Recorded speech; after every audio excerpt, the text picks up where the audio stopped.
Hello नमस्कार साथियों, स्वागत है आप सभी का इतिहास एकेडमी में। और दोस्तों हम पढ़ रहे थे मौर्य साम्राज्य, जिसमें दोस्तों हमने शुरुआत की कुछ वीडियोस में मौर्य साम्राज्य को जानने के स्रोत देखे थे, जिसके अंदर दोस्तों हमने पुरातात्विक साक्ष्य देखे जिसमें अशोक के अभिलेख महत्वपूर्ण थे, कुछ चंद्रगुप्त मौर्य के समय के अभिलेख थे, हमने साहित्यिक सोर्स देखे, हमने विदेशियों के विवरण देखे, मैगस्थनीज के भ्रामक विवरण देखे, स्ट्रेबो है उसके विवरण, कर्टियस है, प्लिनी है, ठीक है। इसके अलावा दोस्तों हमने अर्थशास्त्र, मुद्रा राक्षस, इन अन्य ग्रंथों में, कुछ ब्राह्मण ग्रंथों में, कुछ बौद्ध ग्रंथों में, कुछ जैन ग्रंथों में क्या क्या मौर्य साम्राज्य की जानकारी मिलती है वो सब हमने देख लिया दोस्तों।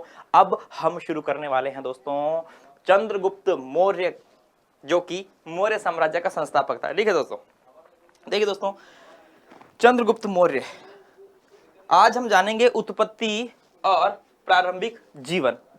अच्छा गुरुजी, उत्पत्ति की क्या बात है? चंद्रगुप्त मौर्य तो उत्पन्न हुआ होगा अपनी मां के कोख से। अरे बच्चों, उस उत्पत्ति की बात नहीं कर रहा मैं, वो तो आप और हम भी ऐसे ही हुए। लेकिन दोस्तों यहां इसके नाम के पीछे जो मौर्य शब्द लगा है, इस मौर्य को लेकर विद्वान जो है, या हम कह सकते हैं अलग अलग जो साहित्य है, बौद्ध साहित्य, जैन साहित्य, ब्राह्मण साहित्य, ठीक है, वो एक मत नहीं है। उनमें परस्पर विरोधी विचारधाराएं देखने को मिलती है, विरोधी विवरण मिलते हैं। चंद्रगुप्त मौर्य की उत्पत्ति का मतलब है कि मौर्यों की उत्पत्ति, क्या मौर्य क्षत्रिय थे, क्या वे शूद्र थे, निम्न कुल के थे? मुद्रा राक्षस जैसे ग्रंथ चंद्रगुप्त मौर्य को वृषल कहते हैं, ठीक है। तो वहीं आगे चलकर वृषल का शब्द हमें कुछ और देखने को मिलता है, वो मैं आपको बताऊंगा अभी। तो उत्पत्ति जानेंगे, उत्पत्ति के पश्चात दोस्तों फिर हम जानने वाले हैं इसके प्रारंभिक जीवन के बारे में। नेक्स्ट लेक्चर के अंदर बात होगी इसके विजय अभियान के बारे में, चंद्रगुप्त मौर्य के उद्देश्य के बारे में, ठीक है दोस्तों। बिल्कुल मौर्यों की उत्पत्ति की बात करते हैं दोस्तों। देखिए पहले थोड़ा सा आपको कंक्लूजन, पूरा सार बता दूं कि मौर्यों की उत्पत्ति की अगर हम बात करें तो दोस्तों ब्राह्मण साहित्य सीधा सीधा जो है मौर्य को निम्न कुल या शूद्र से उत्पन्न मानते हैं, लेकिन वहीं दोस्तों बौद्ध और जैन जो है वह इसे क्षत्रिय कुल का मानते हैं। अगर दोस्तों सारी ही बातों का सार निकालकर एक कंक्लूजन निकाला जाए तो कहीं ना कहीं दोस्तों चंद्रगुप्त मौर्य को क्षत्रिय मानना ज्यादा उचित लगता है। बिकॉज चाणक्य स्वयं कहता है कि एक क्षत्रिय वर्ण का व्यक्ति ही जो है राजा बनने का अधिकारी होता है, भले ही वह दुर्बल हो, ठीक है। वह एक बलवान शूद्र से भी ज्यादा राजा बनने का अधिकारी होता है, भले ही वह स्वयं दुर्बल हो, अगर वह वर्ण उसका क्षत्रिय है, उच्च वर्ण में है, ठीक है दोस्तों। तो ऐसी बातों से दोस्तों हम मान सकते हैं कि चंद्रगुप्त मौर्य जो है वह क्षत्रिय था। ये सबसे ज्यादा जो है एक हमें प्रबल प्रमाण मिलता है, ठीक है। चलिए आइए बात करते हैं। सबसे पहले तो हम देखते हैं दोस्तों कि हमारा जो हिंदुस्तान का पहला विशाल साम्राज्य है वो किसके द्वारा स्थापित किया गया था? वो चंद्रगुप्त मौर्य द्वारा स्थापित किया गया था। चंद्रगुप्त मौर्य 322 ईसा पूर्व से 298 ईसा पूर्व। हालांकि इसके समय को लेकर भी विवाद रहता है, ठीक है, लेकिन दोस्तों इसका जो एग्जैक्ट टाइम पीरियड माना जाता है वो यही माना जाता है। आप सभी को मालूम है कि अंतिम नंद शासक घनानंद को जो है पराजित कर चंद्रगुप्त मौर्य जो है वह मगध पर, हम कह सकते हैं कि क्या करता है, मगध पर दोस्तों मौर्य साम्राज्य की स्थापना होती है। पाटलिपुत्र राजधानी रहती है मौर्य साम्राज्य की, ठीक है दोस्तों। और मौर्य साम्राज्य का विस्तार फिर बहुत ज्यादा होता है, दक्षिण में भी हम देखते हैं, ठीक है। चलिए, तो मौर्य साम्राज्य का संस्थापक कौन था दोस्तों? चंद्रगुप्त मौर्य था। चंद्रगुप्त मौर्य को बहुत सारे श्रेय दिए जाते हैं। इसने यूनानी दास्ता जो है उससे हिंदुस्तान को बचाया। इसने राजनीतिक रूप से हिंदुस्तान में एकता का क्या किया? प्रचार किया, ठीक है। देखिए मकदूनी दास्ता से मुक्त करने, नंदों के घृणित अत्याचारपूर्ण शासक, नंद वंश के जो शासक था घनानंद बड़ा ही घृणित था, अत्याचार वाला व्यक्ति था, उसके घृणित और अत्याचारी व्यवहार से लोगों को बचाया, जनता को बचाना, देश को राजनीतिक एकता के सूत्र में संगठित करना। क्योंकि दोस्तों आप सभी को पता है छोटे छोटे जो राज्य है, सीमावर्ती राज्य है, आपस में लड़ रहे थे और उसी का फायदा विदेशी आक्रमणकारियों ने उठाया था, ठीक है। कुछ लोग जो है दोस्तों विदेशी आक्रमणकारियों की तरफ मिल गए, कुछ लोगों ने खुद ने ही जो है हिंदुस्तान के अंदर आने का मार्ग प्रशस्त किया। तो कुल मिलाकर ये छोटे छोटे जो एक प्रकार से जो राज्य है वह क्या थे? असंगठित थे। इन्हें संगठित किया और विशाल मौर्य साम्राज्य की वहां पर क्या करी? स्थापना करी। तो ये श्रेय भी दिया जाता है, संगठित करने का श्रेय भी मौर्य को दिया जाता है। दोस्तों जस्टिन स्वयं बोलता है कि सिकंदर की मृत्यु के बाद भारतीयों ने यूनानी दास्ता का जुआ अपने सर से उतार फेंका, ठीक है। अपने गवर्नरों की हत्या कर दी, जो यूनानी गवर्नर थे उन्हें भगा दिया, ठीक है। और इन सब का श्रेय जो है वह किसको जाता है? सेंड्रोकोटस को जाता है। अभी हम देखेंगे दोस्तों, चंद्रगुप्त मौर्य को ही जो है सेंड्रोकोटस, एंड्रोकोटस और सेंड्रोकोप्टस कहा जाता है।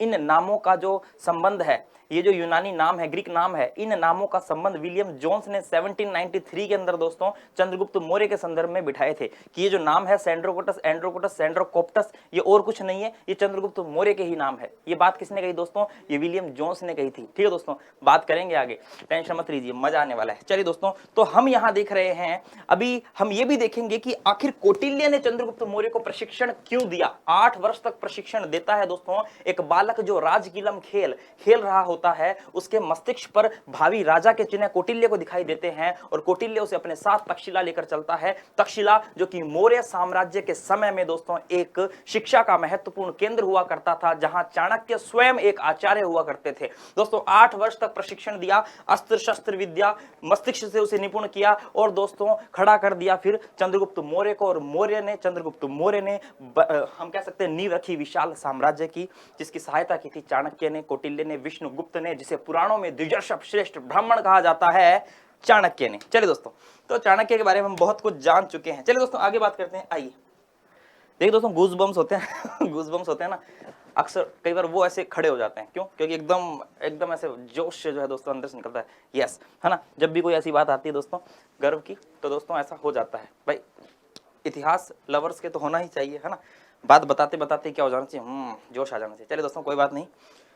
चंद्रगुप्त मौर्य का वंश का परिचय व उत्पत्ति। दोस्तों देखिए, सीधी सीधी बात है, ज्यादा घुलना मिलना नहीं है। घुलना मिलने का मतलब ज्यादा कंफ्यूजन नहीं होना दोस्तों। सीधा एक लफ्ज के अंदर मैं कहूं तो ब्राह्मण साहित्य शूद्र निम्न बताते हैं और जैन बौद्ध क्षत्रिय। आप स्वयं मानिए भाई, बुद्ध और जैन भी तो क्षत्रिय ही थे स्वयं। बौद्ध धर्म और जैन धर्म तो लोगों ने धारण किया, अपनाया, ठीक है दोस्तों। बाकी जो स्वयं वह भी क्षत्रिय थे। तो वैसे ही बौद्ध साहित्य और जैन साहित्य क्षत्रिय मानते हैं और ब्राह्मण साहित्य क्या मानते हैं? ब्राह्मण साहित्य दोस्तों क्या मानते हैं? ब्राह्मण साहित्य मानते हैं शूद्र, ठीक है, बिल्कुल। बस क्लियर हो चुका है। बस अब आगे देख लो। देखिए इसकी उत्पत्ति बोले दोस्तों, चंद्रगुप्त मौर्य की उत्पत्ति या मौर्य की उत्पत्ति के विषय में ब्राह्मण, बौद्ध तथा जैन ग्रंथों में परस्पर विरोधी विवरण मिलते हैं। विरोधी, एक बोल रहे निम्न कुल का, एक बोल रहे क्षत्रिय, निम्न क्षत्रिय, निम्न क्षत्रिय, विरोधी विवरण, ठीक है दोस्तों। चलिए ब्राह्मण ग्रंथ की बात करें दोस्तों, तो शूद्र अथवा निम्न कुल, यानी कि ब्राह्मण ग्रंथ बोलते हैं दोस्तों कि शूद्र अथवा निम्न कुल, ठीक है। चंद्रगुप्त मौर्य को निम्न कुल का बताते हैं। बौद्ध तथा जैन ग्रंथ बोलते हैं कि चंद्रगुप्त मौर्य क्या है? क्षत्रिय है, ठीक है। और ग्रीक साहित्य चंद्रगुप्त मौर्य को निम्न कुल का नहीं बताते हैं, बल्कि कहते हैं कि ये निम्न परिस्थितियों में पैदा हुआ है, निम्न परिस्थितियों में जन्मा है ये, ठीक है। अब ब्राह्मण ग्रंथों में भी सारे ब्राह्मण ग्रंथ नहीं, लेकिन जैसे कि हम बात करते हैं कुछ महत्वपूर्ण ब्राह्मण ग्रंथों की बात करेंगे, ठीक है दोस्तों। आइए और देखिए दोस्तों, यहां पर 3 अलग अलग ग्रंथों में हमें विवरण देखने को मिलता है। जैसे कि आइए देखिए, ब्राह्मण साहित्य में देखें दोस्तों, तो विष्णु पुराण की बात करें तो विष्णु पुराण जो है यह नंदों को शूद्र कहते हैं। विष्णु पुराण के अनुसार शेषु नागवंशी शासक महानंदी के पश्चात शूद्र योनि के राजा पृथ्वी पर शासन करेंगे। अब देखिए दोस्तों, आपको एक बात बताऊं, देखिए जल्दी देखिए दोस्तों, अभी किसी बच्चे ने भी मुझसे क्वेश्चन पूछा था, अभी मुझे याद नहीं आ रहा, है ना। चलिए, जो भी क्वेश्चन पूछा था उसने ऐसे ही पूछा था कि सर है ना, कुछ ऐसा ही क्वेश्चन था कि भाई बहुत आगे की जिसमें बात कही जा रही थी, ठीक है, पुराणों के अनुसार ऐसा होगा वैसा होगा, है ना। तो उसने शायद कुछ ऐसा ही प्रश्न था, अभी याद नहीं आ रहा, तो उसका प्रश्न कुछ ऐसा ही था कि सर है ना, इतनी लंबी बीच में इतना लंबा गैप आ गया समय का, तो ये आगे की भविष्यवाणी कैसे की गई, है ना। देखिए दोस्तों, चलिए जो भी प्रश्न था उसे मैं छोड़ता हूं यहाँ पर। आप ये देखिए, आप ये बात मानिए कि जो पुराण है वो हमेशा भविष्य की बात करता है। पुराणों के अंदर कभी ऐसा नहीं लिखा गया कि ऐसा हुआ, ऐसा था, अतीत की बात नहीं। पुराण हमेशा दोस्तों भविष्य की बात करता है कि आज से 200 साल बाद ऐसा होगा, आज से 500 साल बाद में ये आएगा, आज से 100 साल बाद में ये राजा बनेगा, है ना। तो ये पुराणों की बात है। तो देखिए दोस्तों, विष्णु पुराण की बात करें तो पुराण नंदों को शूद्र कहते हैं। नंद जो है उन्हें क्या बताया? शूद्र बताया, जो कि हम मानते हैं, ठीक है।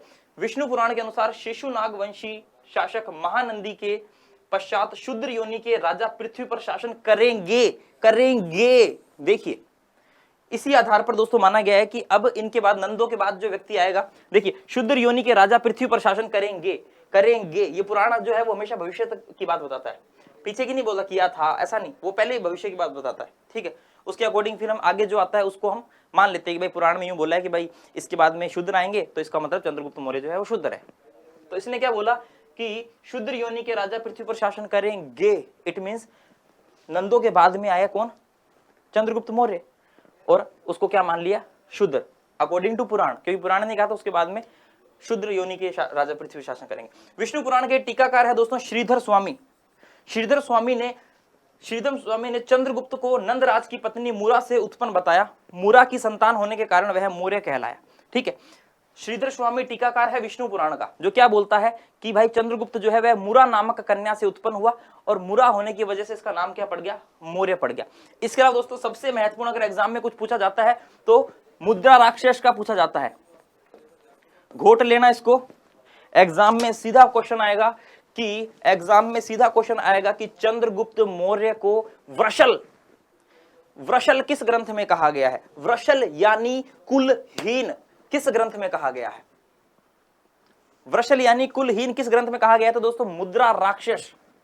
ठीक है, लेकिन दोस्तों मुद्रा राक्षस के स्वयं के ही कुछ ऐसे विवरण है जिससे यह पता चल जाता है कि चंद्रगुप्त मौर्य निम्न कुल का नहीं था। एक तरफ दोस्तों मुद्रा राक्षस ये दावा करती है कि यह निम्न कुल का था, लेकिन एक तरफ मुद्रा राक्षस की ही कुछ बातों से ऐसा पता चलता है कि चंद्रगुप्त मौर्य निम्न कुल का नहीं था। जैसे कि हमें यहां एक शब्द मिल रहा है पितृकुलभूत।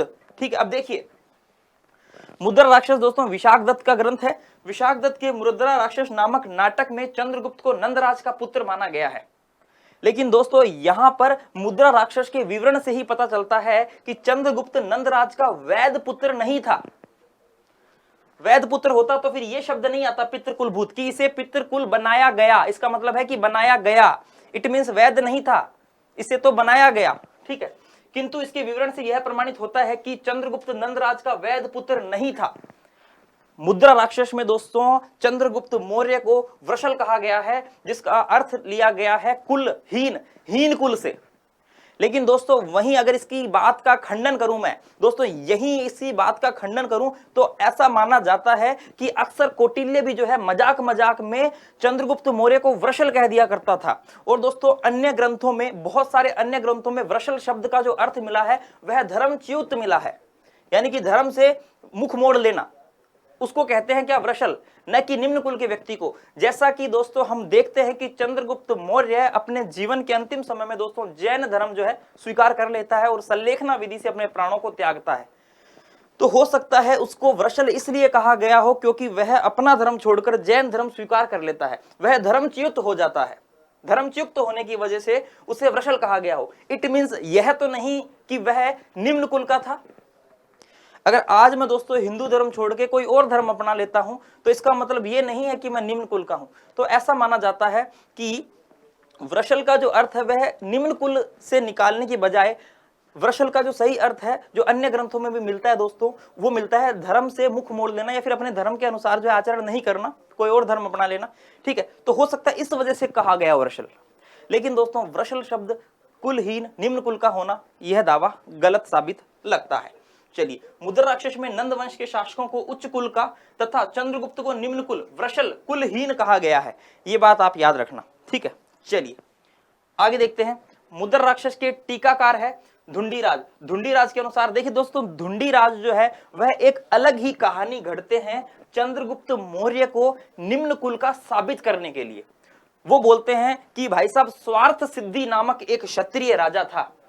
स्वार्थ सिद्धि नामक एक क्षत्रिय राजा, उसके दो पत्नियां, एक का नाम सुनंदा, एक का नाम मूरा। सुनंदा जो थी दोस्तों वह क्या थी? क्षत्रिय थी, क्षत्राणी थी, और जो मूरा थी वह निम्न कुल की थी।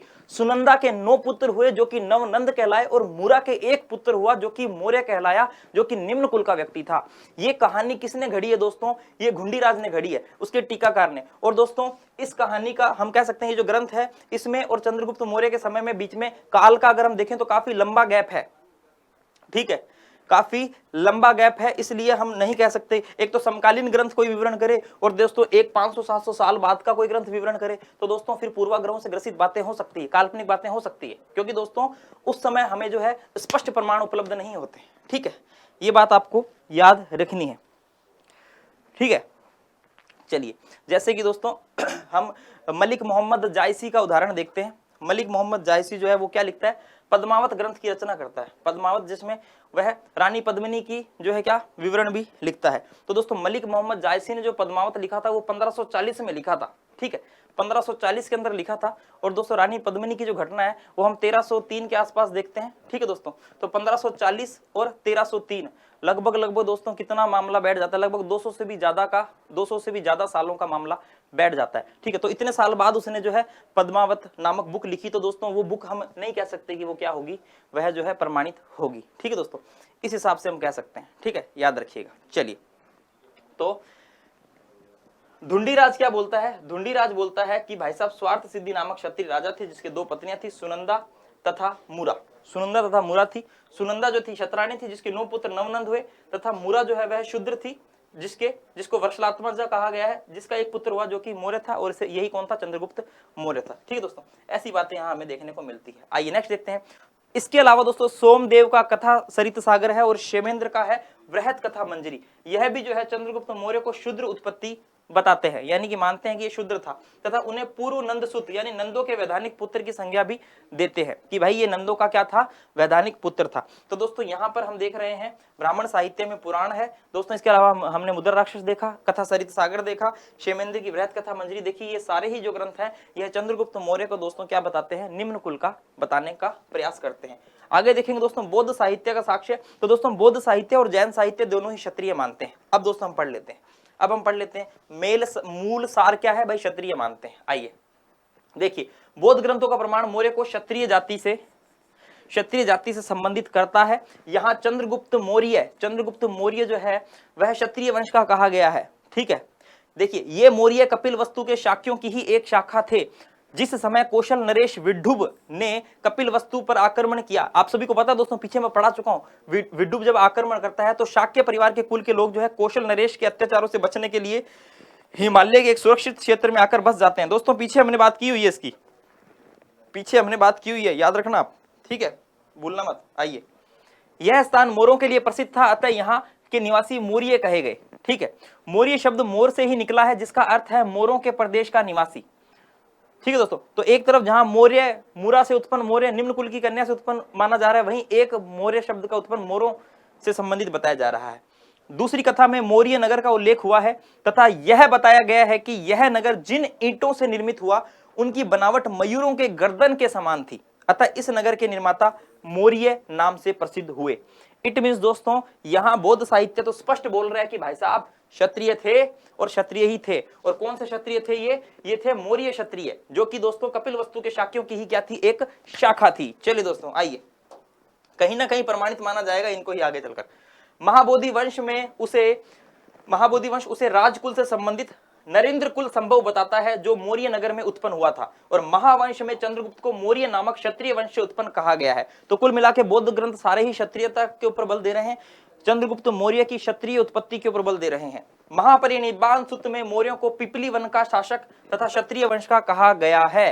ठीक है दोस्तों, तो ये बात आपको स्पष्ट समझ में आ गई है कि बौद्ध साहित्य जो है वह क्या बोलते हैं? वो मौर्य ही बोलते हैं। अब देखिए इसके अनुसार, हम इस ग्रंथ की बात कर रहे हैं, महापरिनिब्बाण सूत्र की बात कर रहे हैं।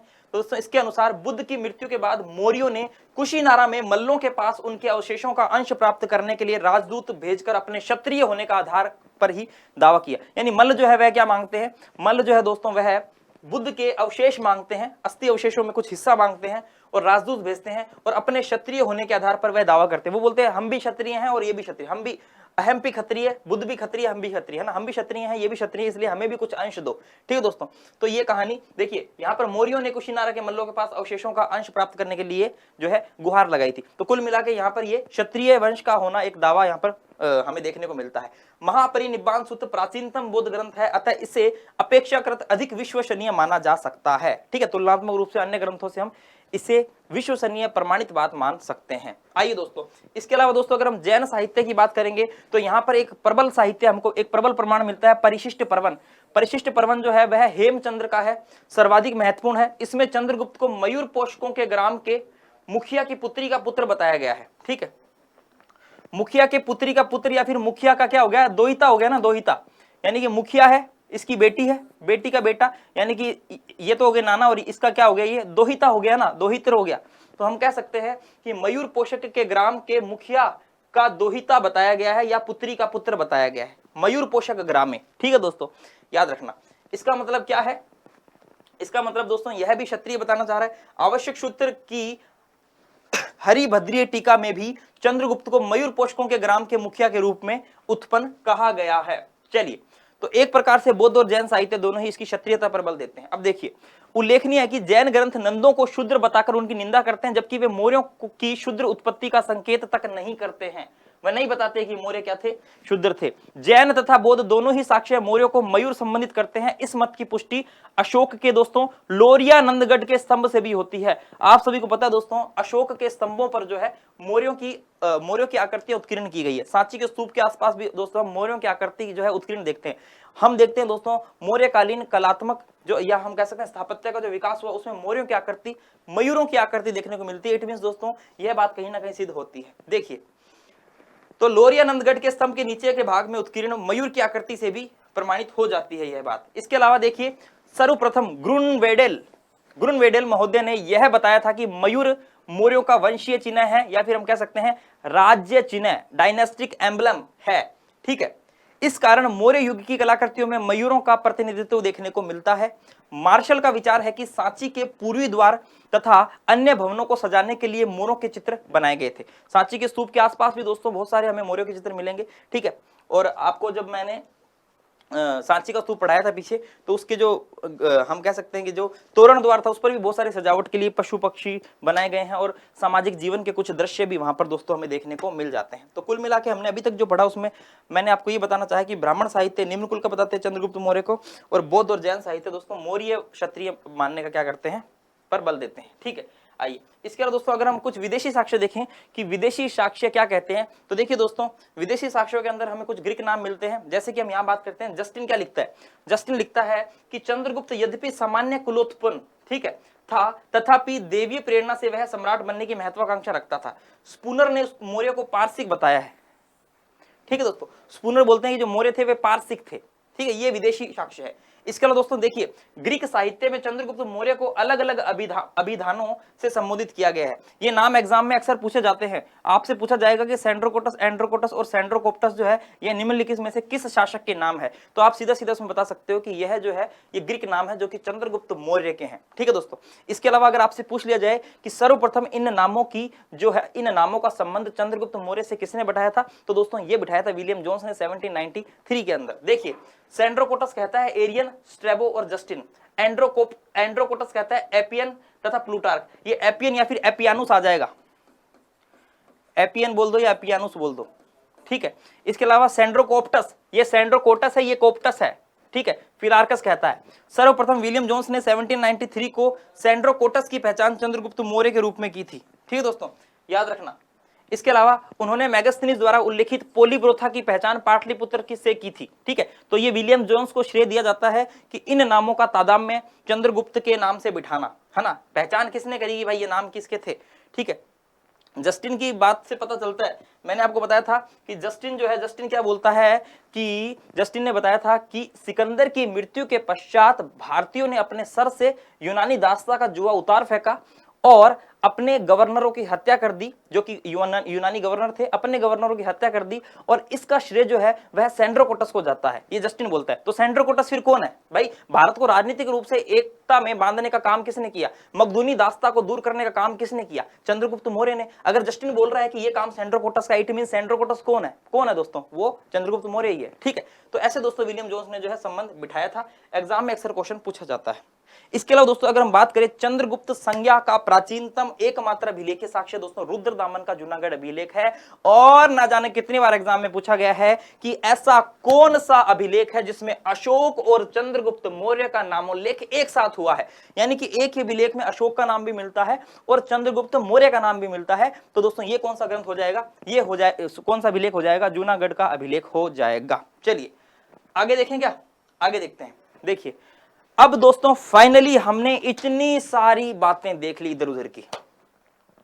हमने देखा ये, हमने देखा ऐसे ऐसे ऐसे, है ना, बहुत सारी बातें हमने जान ली है। हमने बौद्ध साहित्य को देखा, हमने विदेशियों के विवरण देखे, हमने देखे ब्राह्मण साहित्यों की बात, हमने जैन साहित्यों की बात सुनी। अब दोस्तों आपने सारी बातें सुन ली है। अब अगर फाइनली हमें चंद्रगुप्त मौर्य का या फिर मौर्यों का वर्ण निर्धारण करना है तो किस बात पर बल दिया जाए? क्या हमें बौद्ध साहित्य को स्पष्ट या सत्य मानना चाहिए, क्या हमें जैन साहित्य को सत्य मानना चाहिए, क्या कौटिल्य द्वारा कही गई बात सत्य माने, या फिर विष्णु पुराण के अंदर जो स्पष्ट उल्लेख मिला है उसको सत्य माने। पुराणों की बात को सत्य मानना ज्यादा उचित है या फिर बौद्ध और जैन साहित्य को मानना ज्यादा उचित है, इस चीज का निर्धारण अब हम करने वाले हैं। तो दोस्तों इसका सार यही है कि फाइनली जो कंक्लूजन निकलेगा वह यही निकलेगा कि मौर्यों को क्षत्रिय मानना ज्यादा उचित समीचीन होता है, ज्यादा उचित लगता है। बिकॉज दोस्तों जो बौद्ध और जैन साहित्य है वह तुलनात्मक रूप से पुराणों से तुलनात्मक रूप से कहीं ना कहीं थोड़े हमें सत्य की तरफ, सत्य के बहुत ही समीप नजर आते हैं। ठीक है, आइए बात करते हैं। कुछ बात हम कौटिल्य के भी कर लेंगे, क्योंकि कौटिल्य जो है दोस्तों हमने बताया कौटिल्य वर्ण आश्रम व्यवस्था का महान पोषक था। अगर वह वर्ण आश्रम व्यवस्था का महान पोषक है तो वह किसी शूद्र को राजा कैसे बनाता? वह राजा बनाएगा किसी क्षत्रिय को, किसी उच्च कुल के व्यक्ति को। आपने पीछे ही पढ़ा होगा जब मैंने आपको बताया था कि कौटिल्य भारत का मैकियावली और वर्ण आश्रम व्यवस्था का महान पोषक। तो दोस्तों ऐसे में वह कैसे एक शूद्र को राजा बनने की अनुमति दे सकता था, कैसे एक शूद्र को राजा बना सकता था, है ना। तो दोस्तों फाइनली कंक्लूजन मैंने आपको बता दिया है according to books, according to जो प्रमाणित पुस्तकें बोलती है। यहां पढ़ लेते हैं। देखिए, बौद्ध तथा जैन ग्रंथों का प्रमाण ऐतिहासिक दृष्टि से सर्वाधिक संतोषजनक नजर आता है। चंद्रगुप्त मौर्य क्षत्रिय ही था, उसे शूद्र अथवा निम्न जाति सिद्ध करने के लिए हमारे पास कोई ठोस आधार नहीं है दोस्तों। ठीक है, चंद्रगुप्त का गुरु चाणक्य वर्ण आश्रम धर्म का प्रबल पोषक था, जिसके अनुसार क्षत्रिय वर्ण का व्यक्ति ही राजत्व का अधिकारी हो सकता है। राजत्व यानी कि राजा की गद्दी किसे मिल सकती है? एक क्षत्रिय को ही मिल सकती है। चंद्रगुप्त मौर्य को उसने राजा बनाया, और स्वयं कौटिल्य भी कहता है कि एक दुर्बल व्यक्ति किसी बलवान व्यक्ति से भी उचित है राजा बनने के लिए, यदि वह दुर्बल व्यक्ति क्षत्रिय है और वो बलवान व्यक्ति शूद्र है। अगर एक बलवान व्यक्ति शूद्र है तो फिर भी उसे राजा नहीं बनाया जाएगा, भले ही फिर क्षत्रिय जो है वह कितना ही दुर्बल हो। यह बात दोस्तों कुछ इस प्रकार से कौटिल्य ने कही है। आइए देखते हैं। देखिए, अर्थशास्त्र में उसने एक स्थान पर बताया है कि दुर्बल व्यक्ति भी यदि उच्च वर्ण अभिजात का हो तो वह निम्न कुलोत्पन्न अभिजात अनभिजात बलवान व्यक्ति की उपेक्षा राजा होने के योग्य होता है। अब ऐसी बात सुनने के बाद में आप चंद्रगुप्त मौर्य को कैसे निम्न कुल का मान सकते हैं दोस्तों? देखिए, ऐसे व्यक्ति का वर्ण की श्रेष्ठता के कारण प्रजा स्वतः ही सम्मान करती है तथा उसकी आज्ञाओं का पालन करती है, जबकि शूद्रवंशी राजा घृणा का पात्र होता है। ये बात दोस्तों कौटिल्य कहता है, स्पष्ट कहता है। तो दोस्तों कैसे हम चंद्रगुप्त मौर्य को जो है क्या मान सकते हैं? निम्न कुल का मान सकते हैं। इसके अलावा दोस्तों आगे देखिए, चाणक्य एक शूद्र को राजगद्दी पर कदापि नहीं बिठा सकता था। चंद्रगुप्त क्षत्रिय नहीं होता तो चाणक्य नंदों के विनाश के लिए उसे अपना अस्त्र नहीं बनाता। ठीक है, अतः चंद्रगुप्त को क्षत्रिय मानना सर्वथा समीचीन लगता है। बाकी दोस्तों मैंने आपको 2-3 शब्दों का अर्थ भी बताया। मैंने आपको एक शब्द बताया वृषल, और मैंने बताया कि वृषल का मतलब ऐसा भी होता है जो अपने धर्म के अनुसार आचरण न करे, धर्मच्युत हो जाए। ठीक है, और चंद्रगुप्त मौर्य अपने अंतिम समय में जैन धर्म को अपना लेता है, तो हो सकता है वृषल इस वजह से उसको कहा गया हो। जरूरी थोड़ी है कि निम्न कुल के व्यक्ति की वजह से उसे कहा गया हो, है ना। तो एक वृषल शब्द का जो उच्चारण है वह इस वजह से भी किया जा सकता है चंद्रगुप्त मौर्य के संदर्भ में। अक्सर माना जाता है कौटिल्य भी मजाक में जो है वृषल कह देता था, वो उस वजह से। ठीक है, चलिए आगे देखते हैं।